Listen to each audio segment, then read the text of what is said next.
Good evening and a warm welcome to you all, and thank you for joining us here.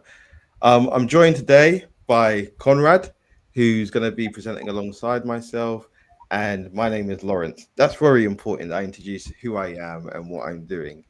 We're really excited to be doing this webinar, and we feel it's really important to be talking about AI and what does it mean for you and your child.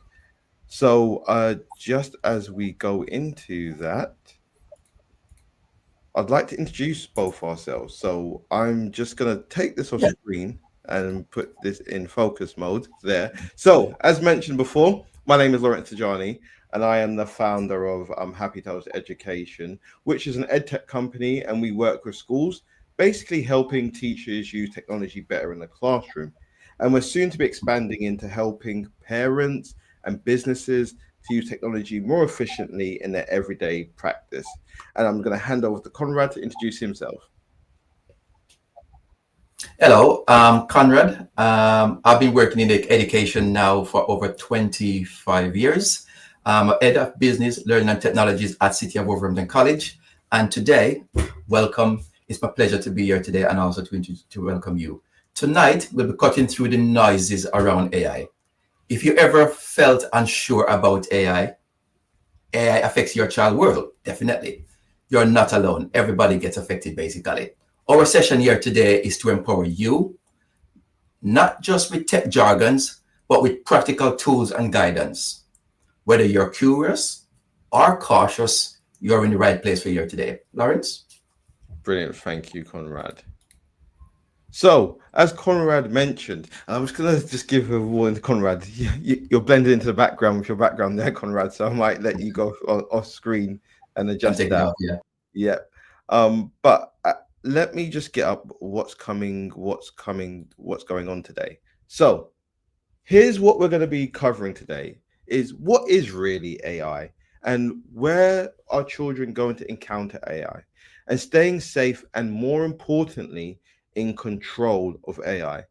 And then it's going to be about how do you have that conversation with your children about AI. And then we're definitely going to go into some live demos and some question and answers as well. And I'm just going to have a quick look in the chat, just seeing if you could say, how are you using AI? If you could let us know if you're using AI, just yes, no in the chat. That would be very handy as well while I just go into the next slide. So actually, that's it.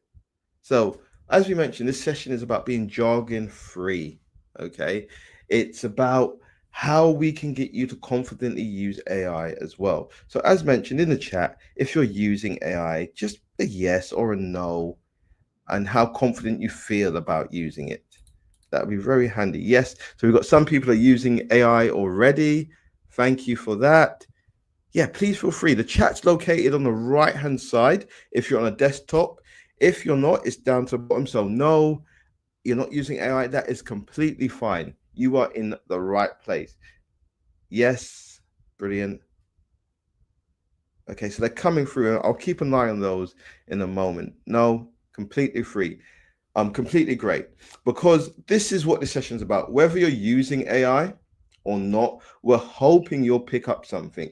We'll be really kind of focusing more on how to keep your young person safe, but also giving some tips as well. Yet using Copilot and Chat GPT privately. Yep, to some extent. Okay, I'm gonna add Conrad back onto the screen now. He's back. Yeah, He's back I'm with back. us. I'm Thank back. you, Conrad. So I, I covered that slide already. But I'll just go on to the next one. So, why are we here? And this is important because essentially, what the reports are saying is this: half of UK children aged between 8 to 17 are now using AI tools. So if we've got half of these young people using them, and this is according to the Ofcom report that was done in 2025, early part of this year, that children are using AI.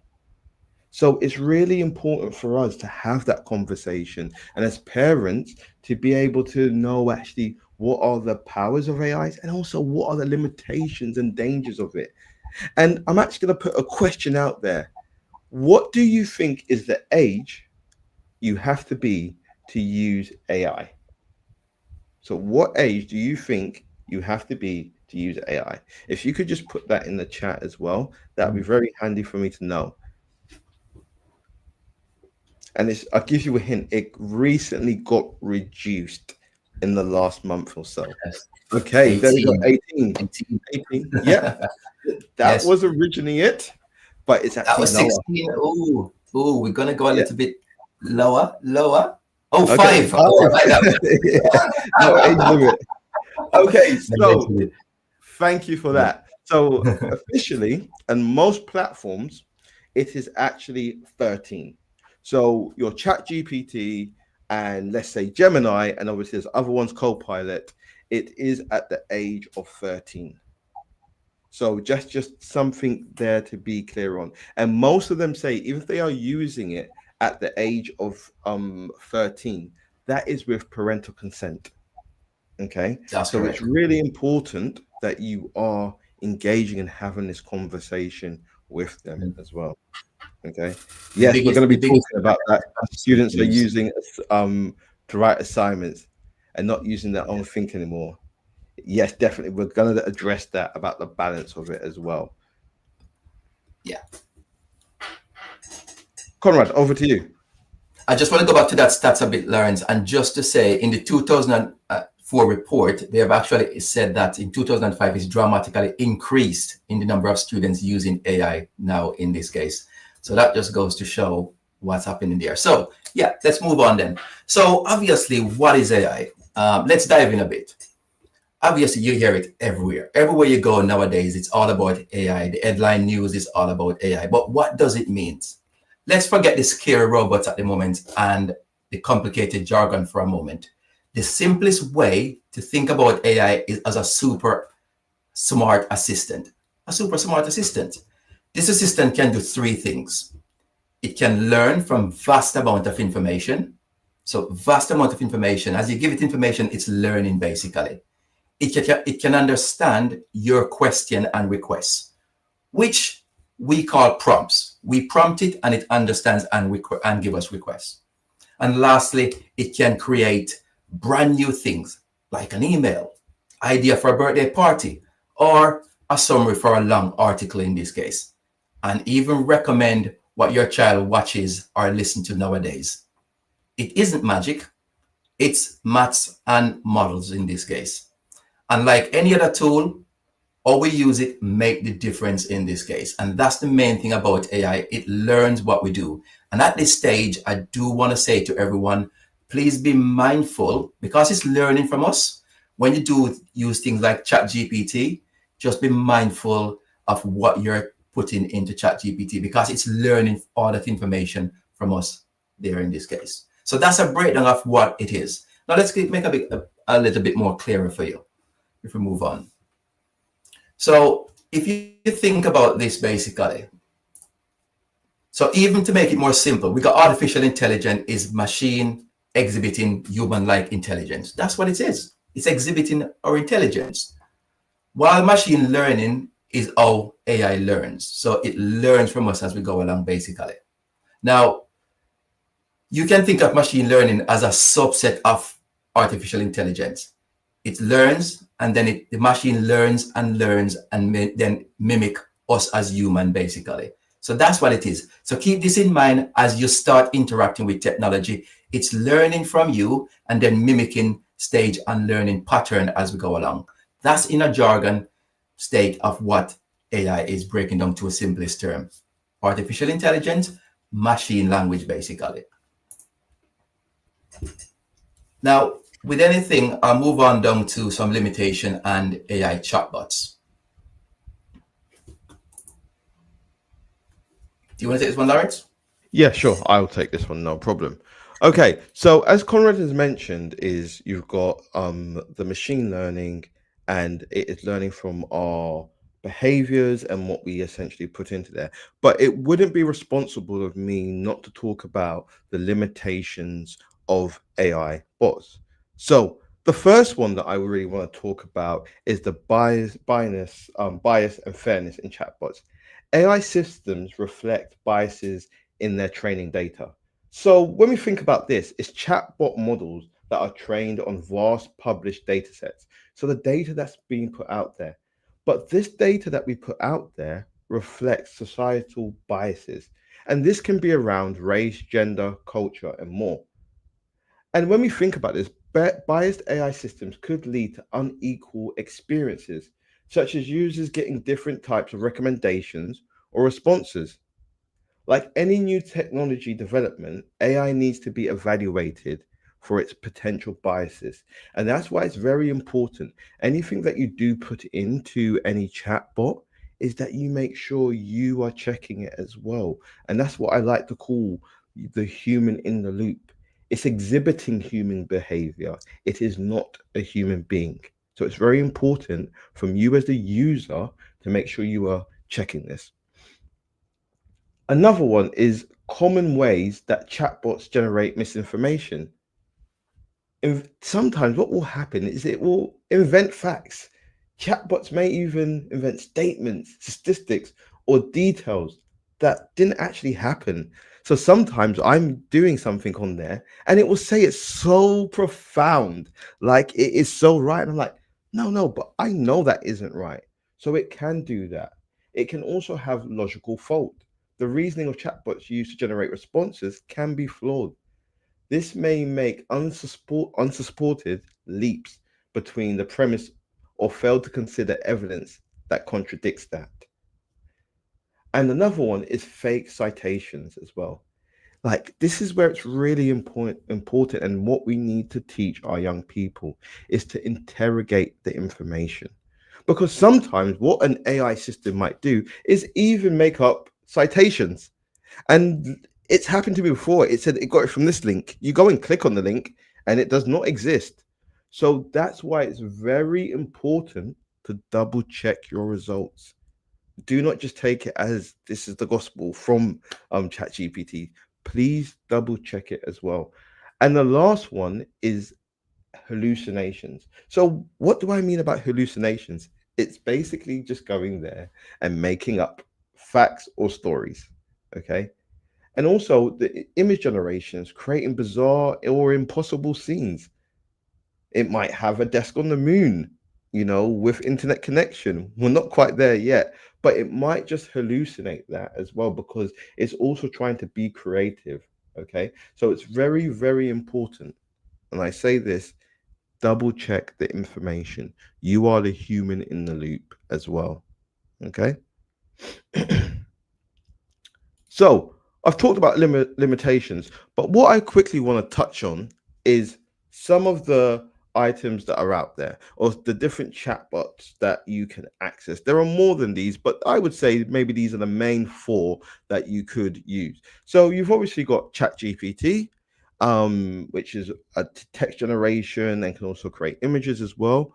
You've got Google Gemini, and potentially most of the schools are using Gemini in that ecosystem because from a school's point of view, it doesn't train the model because it's an education licensing and it's got an education domain. It does not train the model, so that's where a lot of schools are using that. And then you've got Copilot and you've got Claude as well. We will be sending out a follow-up email with links to the different sites that you can go and register. ChatGPT actually allows you to use it without having to sign up. I think some of the other ones you may have to have an account. I know definitely for sure with Gemini, you do need to have an account to actually use it. And when I mean an account with Gemini, that simply means your Gmail account, essentially.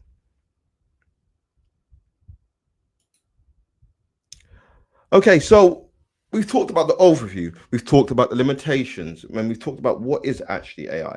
Now we're going to get into actually prompting.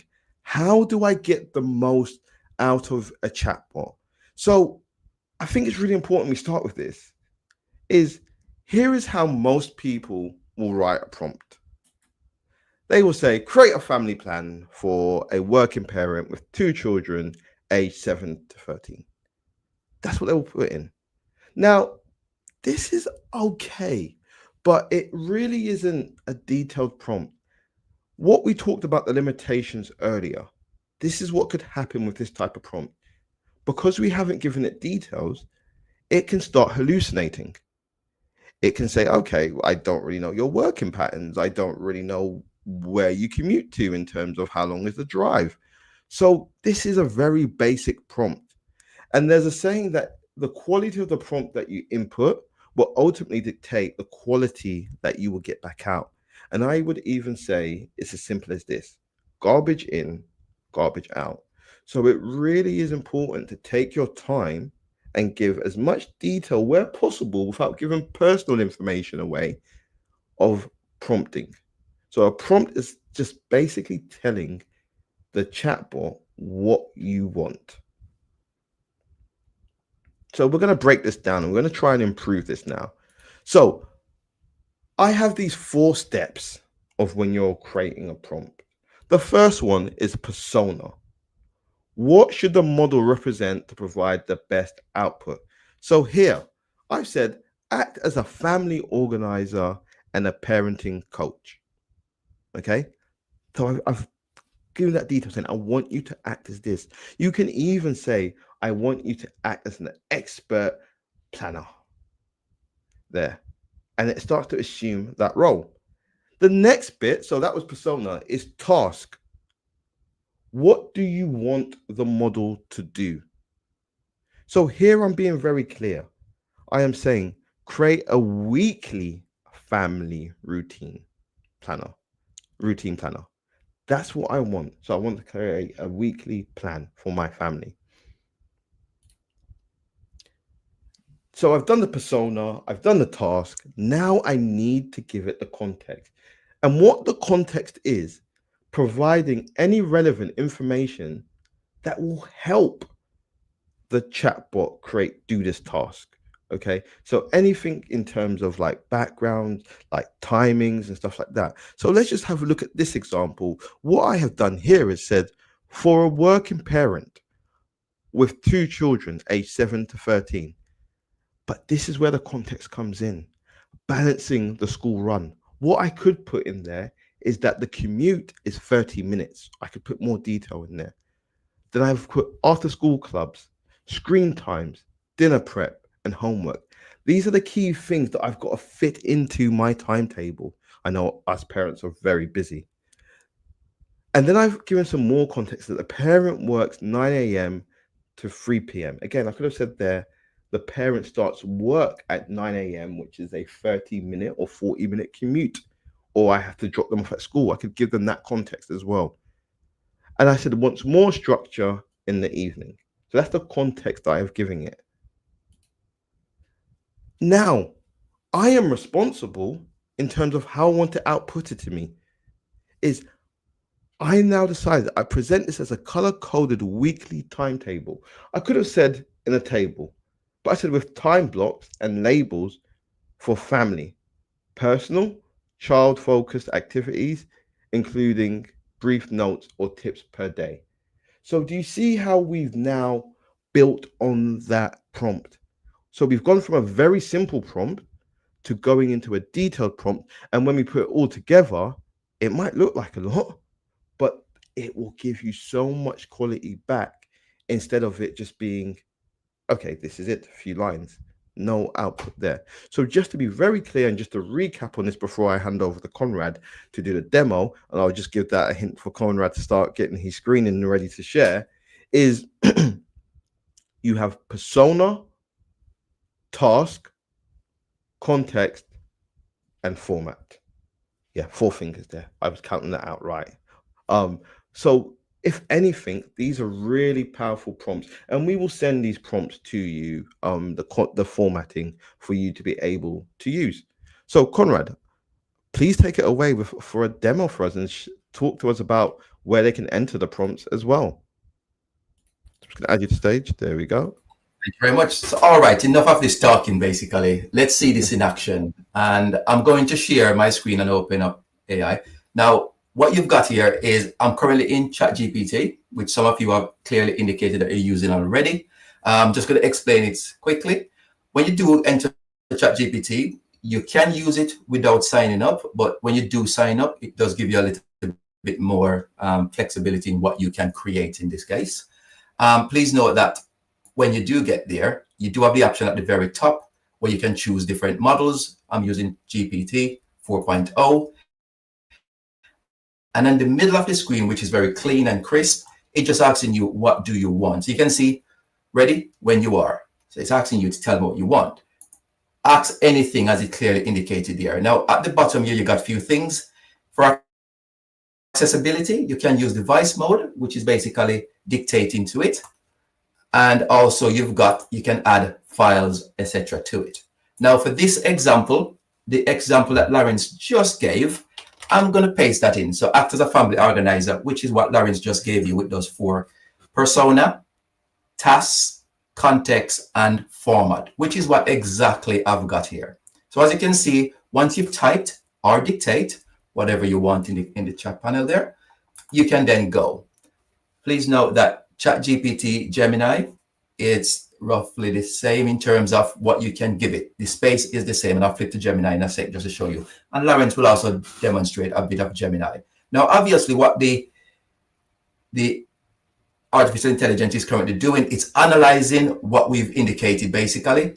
And now what it's done, it's gone off and actually created something for us. Okay. So as you can see here, it's actually gone off and created a full run work plan along there. So this is one detailed plan that it has. And if you was to be more specific, as Lauren indicated, you can get a more detailed plan going forward. It give you day by day. You could actually say, listen, I just want Monday to Friday, if you wish. Now I'm going to show you one that I created earlier on. And I'm just going to show you one back here. Just to show you one here, as you can see, a family planner, a weekly family planner, just to show you what that looks like from a different context.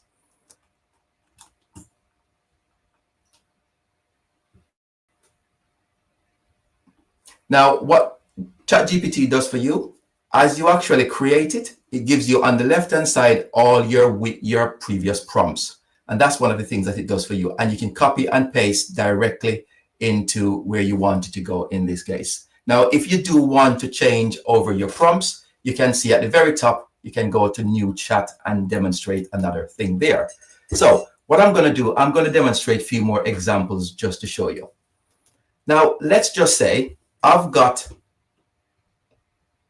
the ChatGPT to say, I've got a 7-year-old and I would like to explain what is Red Panda. Okay. That's the prompt that I would like to use. What is Red Panda? Now I could go simple into ChatGPT or Gemini and I could paste that. Explain what is a Red Panda to a 7-year-old. In other words, I'm giving it clearly that the language used should be very simple. Now, once you do that, again, it goes off and explain what a red panda is. A red panda is a small furry animal that looks like a mix between a cat and a raccoon in this case. So you can see there, if you're struggling to explain something to your children, this is something that you can use to help you explain a complex topic in this case. Let's say that you want to be a bit more creative in using the tool. And in a sec, we're going to be a bit more creative when Lauren show you a bit more creative actions from this. Now, when I say creative, imagine you want to create a bedtime story, okay? You can actually do that also. Now, one thing that is good to do when you're doing this is rather than going for chat after chat after chats, what you need to do is to not paste a new context or a new conversation at the bottom. Always go for a new chat, basically, just to ensure that you don't get mixed up in terms of the AI get mixed up in terms of what you're trying to ask. Remember, a minute ago, I asked about a red panda. I could now ask to tell me a bedtime story. So you always need to clear the chat when you do this in this case. So I'll just go for a new chat. Now, once you go for a new chat, and I'll paste that in just to demonstrate, write a poem about a bedtime battles. Okay. So again, I'm going to do that and just see what happened.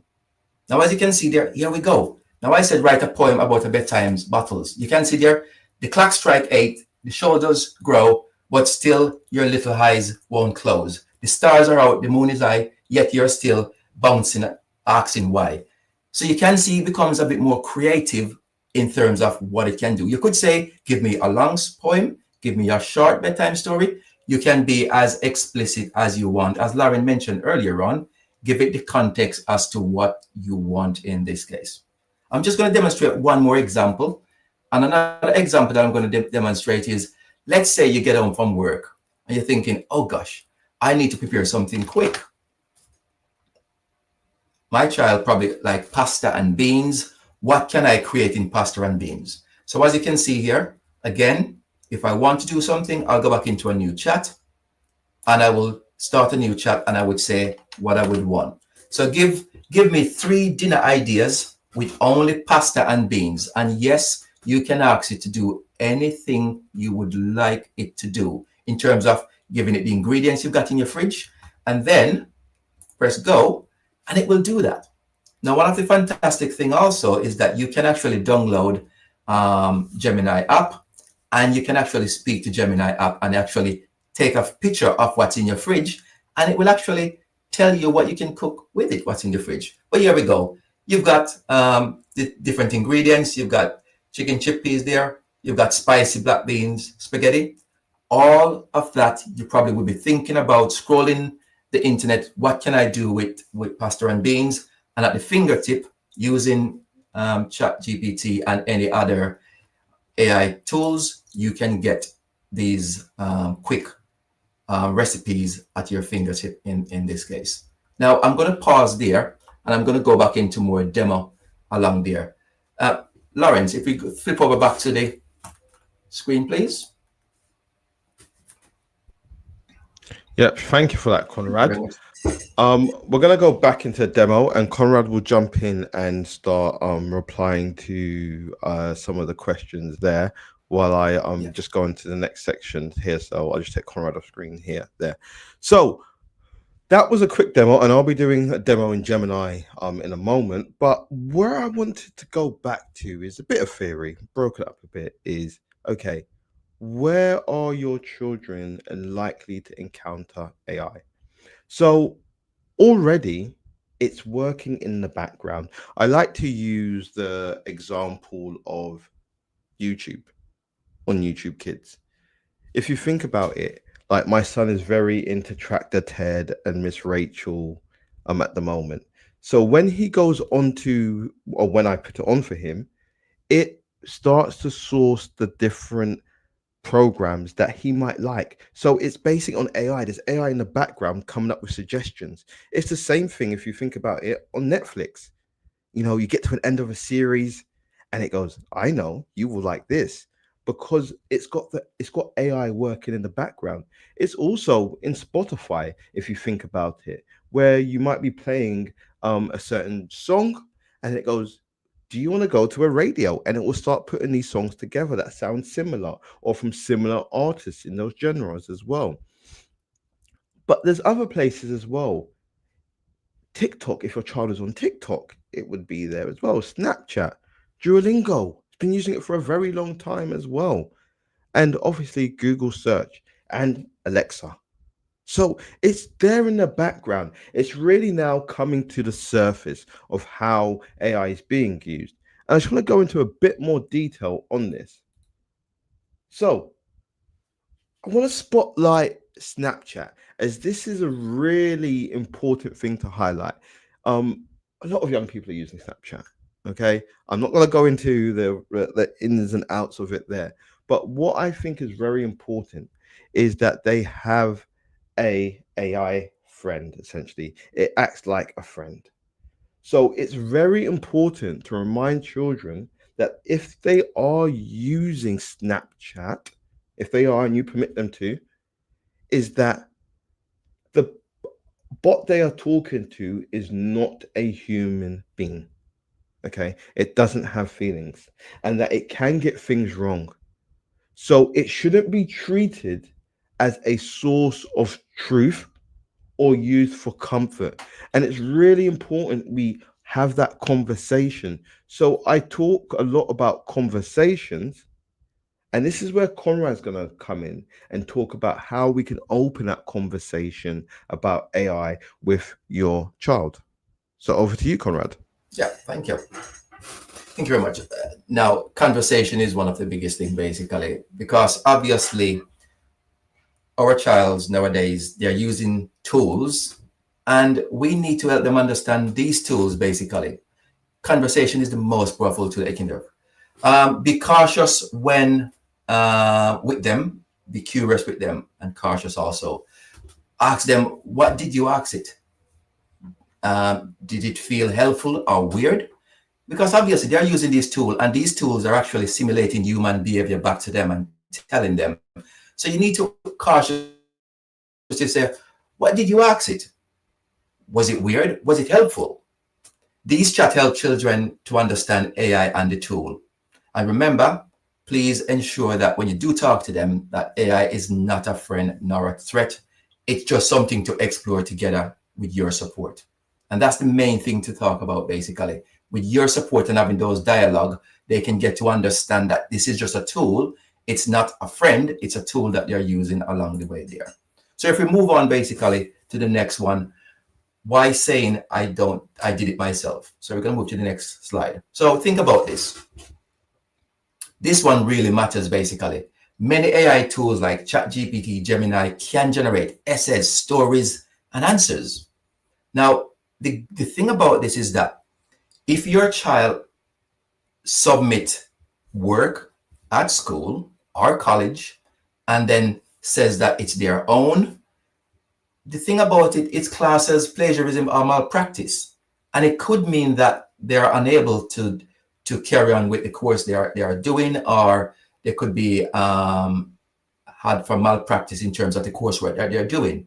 So please, when you do have these conversations with your child, basically, please explain to them that yes, they can use AI for generating ideas, brainstorming, and all these things. But when it comes to producing the work, it must be their own work in this case. School and college now expect students to be honest about work they are created. Now, the thing about it is that we all know, as the stat showed earlier on, that we're all using AI in one way or another. So we just need to make sure that we educate our sons and daughters and everyone else that it is there. Now, most examination boards such as JCQ, QCR now include AI misconduct as a form of misconduct in their practices. So schools, awarding bodies, exam, everyone now there is a form of checking to see whether AI is being used in this case. So the work your students sat and present to their teachers, that's being checked to see if it's AI. In other words, is it plagiarized or misconduct? So please do have those conversations in this case. Let's help them to use it ethically. And that's the main thing there. Now, Definitely. And just sorry, Conrad, can I just jump in on that? And this is very important because, particularly if you're, and this is for older parents with older children, if they're doing A levels and GCSEs, they will have to sign a declaration form to say that this is entirely their own work. It's no longer accepted to say, oh, I used a bit of AI. Once your child signs that form to say it is all their work, and if they have used it, they potentially are going to be penalized by the exam board. In extreme cases, the paper would be, or the coursework would be marked down to 0. They have a range and it changes based on the exam board of what the disciplinary is. So this is really important to have these conversations if your child is going into year 11 next year or year 13 or are doing a C-Tech course, to really make sure that they understand this as well. So I just wanted to emphasize that. Okay. Definitely. So And I'm sure also the schools will do emphasize this at school, but at home, it's very important that you do have those conversations in this case. Now, yeah. And I'll said, just say, sorry, Conrad, just on that bit. Yeah. If you do have any concerns, contact your school and speak to them about it, because they will be either having an AI policy in place already or creating one. So the school is there to support you as well. Sorry, Conrad. Yeah. I'll No, definitely. This is in education today. This is very, very important, basically, because I know a student recently that's got caught basically using ChatGPT in a controlled exam, and basically the awarding board obviously will take actions against that in this case. So that's the main thing there. Okay, the next slide, Lawrence. Uh, the thing about it is how to talk to your sons and daughters in this case. So Lawrence, if you move to the next slide, that'd be great. Thank you. Uh, so did you use any tools to help you with this? Have these conversations. I mean, they're doing coursework, and as Lawrence says, if you're doing A levels or move to your third, it's a good time to start having those conversations. Using AI isn't cheating, okay? But pretending you didn't use it, it might be in this case. So therefore, you need to acknowledge. So therefore, acknowledge that you've used AI. Encourage them to use their AI to be brainstorm, not copy, but brainstorm. Check with the teacher before including AI generated work. But more so, if you did use AI, do credit it or mention it in this case. Or if you're going to use AI as part of your assessments, do check with the teacher first to make sure that that is allowed. That's the main thing there. Please make AI part of normal learning. You got to think about it like a calculator. It's okay to use, but not a way to pretend you didn't in this case. All these things are there for you to use. Thank you. And just to Now, add if we to move on that, to the next slide. sorry, Yeah. Conrad, just to add to that, as this is general information, always seek advice from your schools. So from Yeah, different schools will have different policies on how they are using AI. So please do contact your school. definitely. Definitely in this case. And you can actually ask the school for their AI policy along there. So that's something that you could ask for so you know exactly what it is along there. So obviously, in terms of conversation, there are different age to have conversation. The conversation you have with somebody in primary, secondary, and the teens, it's all different. Think about from a primary stage, what's something funny a robot might say? It's those conversations, and you can show them how to use the tool ethically. And as you move up to secondary, you might say, what would you let a chatbot mark your work? Would you let a chatbot mark your work? Because you have those dialogues. I can tell you that where I work, I've asked students, would you let a chatbot mark your work? And actually, they said they would rather a chatbot mark their work than some tutors. And that's how the generation of today feels, definitely. From a team perspective, you do want to ensure that you ask conversation about fake in this case, in terms of how would you know if something online was fake? By having those dialogues, they can develop those digital awareness basically as to what's is fake, and they begin to develop this critical thinking in terms of being able to source information from different sources. In this case, as Lauren said earlier on, AI does hallucinate in this case, and sometimes it's brass and bold and give you the information and make it seem like it is actually true what it's saying. Now, the next screen is just going to show you some examples as to some of the things that you can show at home in this case on the next slide here. So you could ask AI, write an apology letter to my wife for missing our anniversary. Yes, please note that AI is not just there for work, it's not just there for education, it's there also for personal things. It's our personal assistant. For example, draft a meal plan for reminder routines. Help your child explore new topics like trigonometry. If you're unsure, come up with homework, you can use AI as a tool to support that creation in this case and that knowledge. And also you can get very creative with stories and project. It's also, you could use that tool to find time to bind together in this case and develop those memories. So that's one of the things there. Right. Without further ado, we're going to move into some demos again. Thank you, Conrad. So I'm going to just showcase some Gemini, and I'm going to use some of these. So I came up with that prompt about apologizing to my wife about missing the anniversary. I, I promise I didn't miss the anniversary, but it's a good little tool to have in the background, as Conrad said, to use as a task. So I'm just going to switch screen here, and I'm just going to go into Gemini. And what I'm going to do here is just show you the canvas here. So this is a consumer account here. And like ChatGPT, if I zoom in here, I can type in my prompts here. So here is where I would type in my prompt and what I would want it to do essentially. So the first one, I'm going to go back and be like, okay, I need to write a prompt to basically apologize to my wife for missing our anniversary.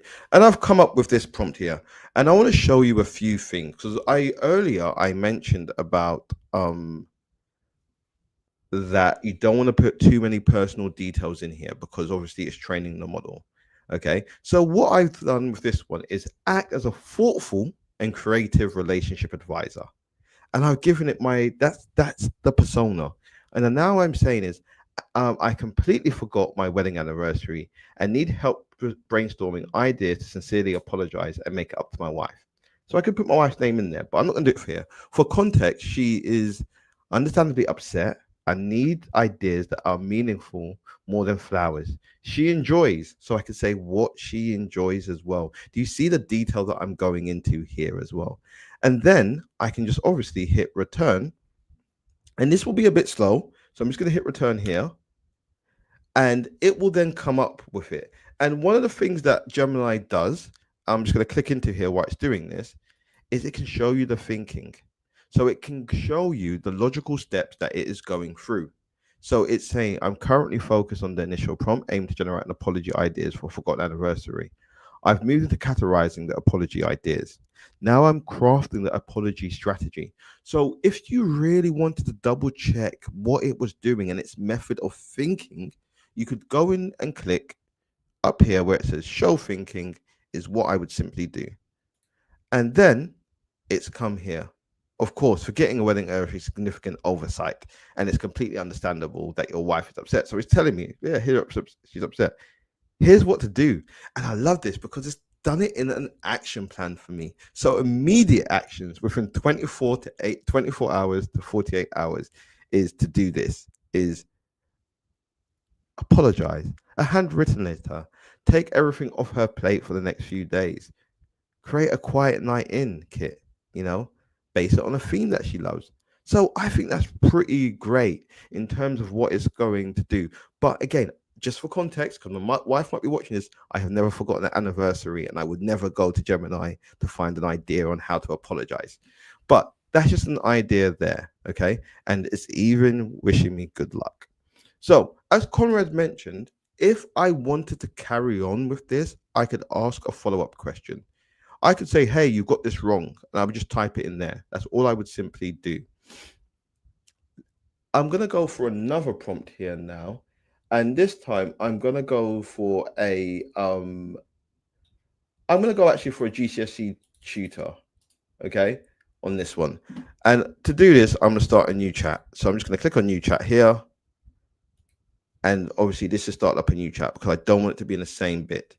I'm just going to put my prompt in that I made earlier, but I'm going to do something different here. So here, and this is a really good thing where you can help your child with this. So act as an expert GCSE science tutor. The key thing is me putting GCSE because if I just say as a science tutor, it might do something from the United States or around the world. I want to make sure it's from a UK perspective. And I say generate revision flashcards for the topics of photosynthesis. The flashcards are for a 14-year-old, and the answer should be concise and easy to memorize. So I'm going to put that in there. But what I'm going to do this time is I'm going to click on Canvas because I'm hoping it's going to generate something that is going to be interactive. Let's see if it does it. So I'm going to click on Canvas and I'm going to hit submit. What I'm going to do while it is doing that, I'm actually going to go and do another prompt because what it does, oh, there we go. Okay, actually, there we go. It started to create it. It's opened it into a Google Canvas, which I can then export. But what I like about this is it's giving me it. So it's given me what is photosynthesis and it's created the revision card for them as well. But what I could do to take it one step further is if I zoom in at the top here, I have the option to click on create. And if I click on create, I've got a couple of things I could do. I could create a quiz. I could give an audio overview. So it could create an MP3 that I could download and my child could listen to. But say, for example, if I wanted to create a web page, because I saw that in the chat earlier, I don't have to know any coding. All I need to know is where is that button? And I click on create and I click on web page. And what it will do is it will start to create a web page based on this information. And you already saw there it had infographic, but I'm going to let that continue as well. And I'm going to actually open up a new chat while it's doing that. Open up a new window. Oh, there we go. Oh, yeah, no, I'll let that continue building in the background. But what I'm going to do is I'm going to go to a new tab and I'm going to do this one. So this is a different prompt that I've got here. Like you've got the weekend, not quite sure what to do, or you might be in a new town, or you might be going on holiday. Yes, summer holidays. So what I could say is plan my itinerary with my family in Spain. I'm going for 4 weeks and blah blah blah blah blah. But I'm not going to Spain. I'm actually going to Portsmouth. So what I'm going to do here, so as I mentioned, I've said the ages must include at least one door activity for a rainy day and one learning focus activity based in Portsmouth. Please format these as numbered lists with a brief and exciting description for each one. So again, this can help me in terms of what can I do with my child over the next 6 weeks. This is actually a good prompt for summer holidays that are coming up. So I can just hit submit there. And that will do its thinking on that bit. Now, I'm going to actually go back to the one I created earlier. Look at me thinking I'm in Blue Peter. And I'm going to click here. And what you will see is, remember I said that graphic and test your knowledge and create that website? Look what it's created for me. Okay. I can click on it. And now it's telling me what's going on here. So it's made it interactive. It's gamified that learning without having to go and look at different websites. I can do it here. I can even go test your knowledge. So it goes, what is photosynthesis? And then I can go to flip card. And there we go. It's flipped it. I think that took me all of 2 minutes to create. So these are actually really good ways of how it can be used for home learning as well. And I can go to the next question. And this is obviously a snapshot of how we can use AI. We're thinking of different workshops we can create to further empower you as well. And say, for example, if English isn't your first language, you can actually upload a document and ask it to translate it. You can upload a complicated topic or ask a question and say, as a parent who hasn't learned about phonics, because they didn't do that in my day, could you explain the best way in line with a teacher in the UK to teach my child phonics? So that's another way. So breaking down complex ideas as well. So just look at that. I mean, I'm always blown away by it, of that, the fact that it's that easy to create this stuff as well. And it's interactive, it's engaging too. I'm just gonna go back to the other prompt I created earlier about what things to do. So there we go. It's giving me the local area of things to do in that area in Portsmouth. So that is a snapshot. I wish I could show more. We are constantly thinking about how we could literally do more of these webinars. So even in the chat, tell us what you would like to see if we were to do another session and what you would want to get from it. We're going to move quite quickly now towards the end because we're running slightly over. But if you've got any questions, feel free to start asking those questions in the chat, because me and Conrad will stay on for the next 10 minutes, 5 to 10 minutes, answering some of those questions as well. So let me just go back to our presentation, and it's going to skip through there. And we've done those demos here. And I'm just going to wrap up on this quickly. Actually, let me just bring Conrad on stage to finish this off. And then, Conrad, over you. Yeah, I just want to say, as much as it being creative as it isn't dangerous, but it needs supervision. That's the main thing there. And any app that you're recommending or do check the settings. Don't let chatbot becomes an emotional crutch to yourself and your student, teachers, your child. Teach them that AI is a tool and not a true source, basically. And just to say, as we're moving up to the wrapping up bit, do bring rules in at home. Okay, so the next slide here. Family rule is very important. Things like basically have those dialogues, set up digital house rules, such as ask before using, don't trust weird answers, always checks facts. Feel free to make your own version at home in this case. These are just some of the things that you need to do. Just make your own rules about using content at home in this case. Stop if you feel the answer is wrong or weird. That is something that you could make as a rule there. Always check the important facts along there.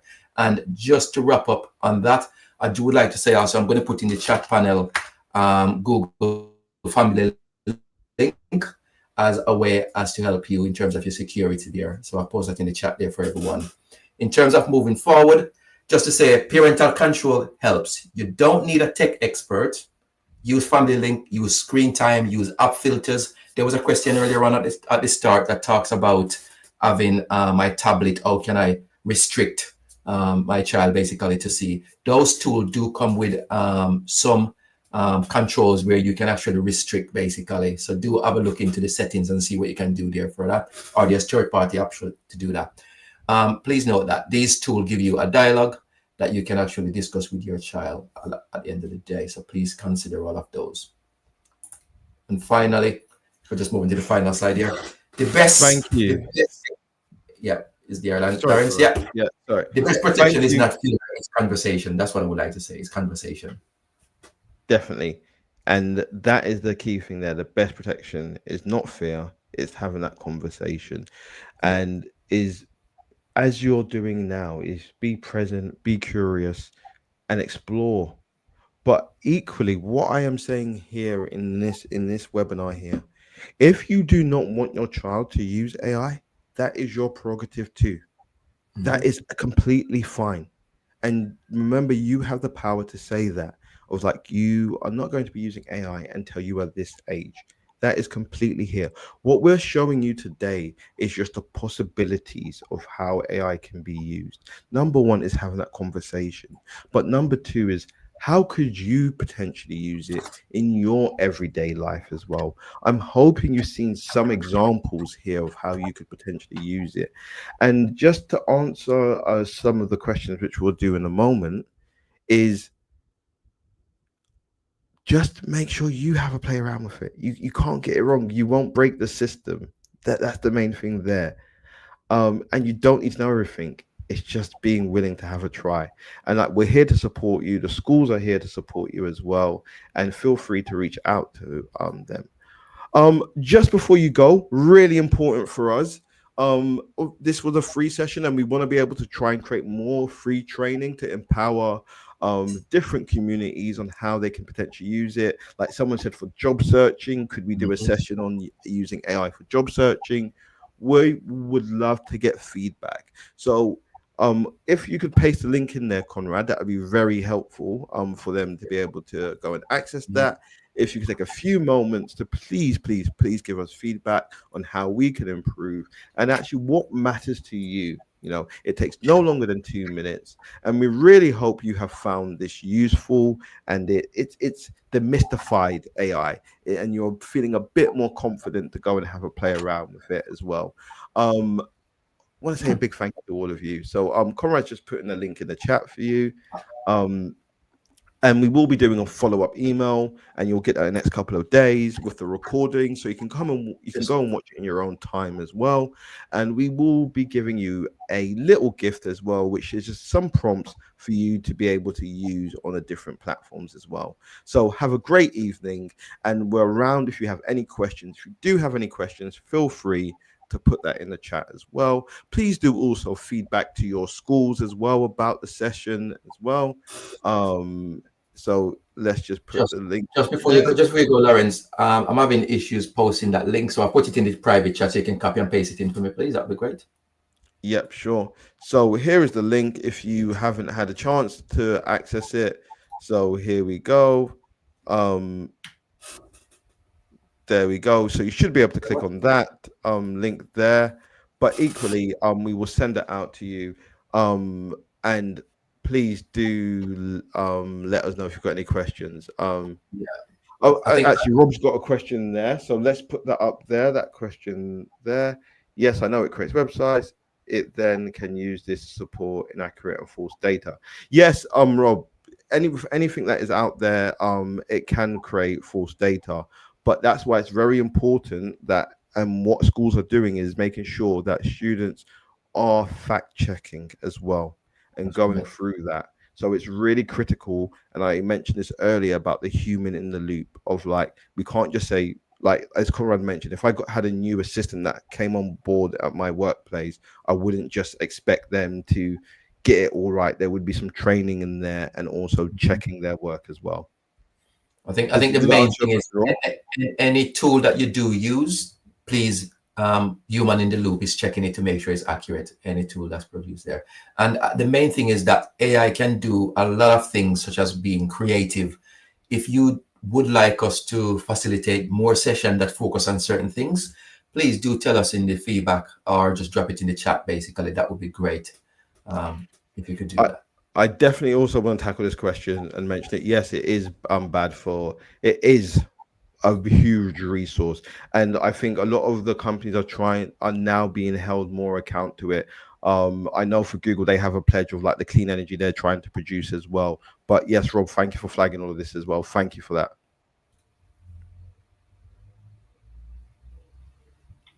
Thank you very much. We're around for the next 10 minutes if you do want to wait. Yeah. And as Lawrence indicated on the chat there, if you do want to keep up to date, you can follow us on social media, um, Twitter, LinkedIn. Do follow us and do reach out if you do require us to do any training along there. Yeah. And I think that's what I would say, just going back to the environment, is I think it's a personal choice on the AI that you do use. And I think it is definitely worth researching actually what is their environmental commitment as well. And that maybe would inform you of which one you do go ahead and use. Correct. Yeah. Again, we're here for the next 10 minutes or 5 minutes now. If Yeah. there are any questions, but remember, you will get the recording. And it's been a pleasure delivering this session. And thank you for interacting with us as well. Yeah. Thank you very much. And just be aware that we've only touched the surface today of what AI can do, and just exposing a few tools. There are a lot more that it can do and support us. Thank you very much, everyone. Thank you. Okay, Conrad, I don't think we have any more questions, but we will check if any do come in. So Yeah. as all left to say to us, have a great evening and enjoy exploring AI. Thank you so much. Thank you, everyone. Take care, everyone.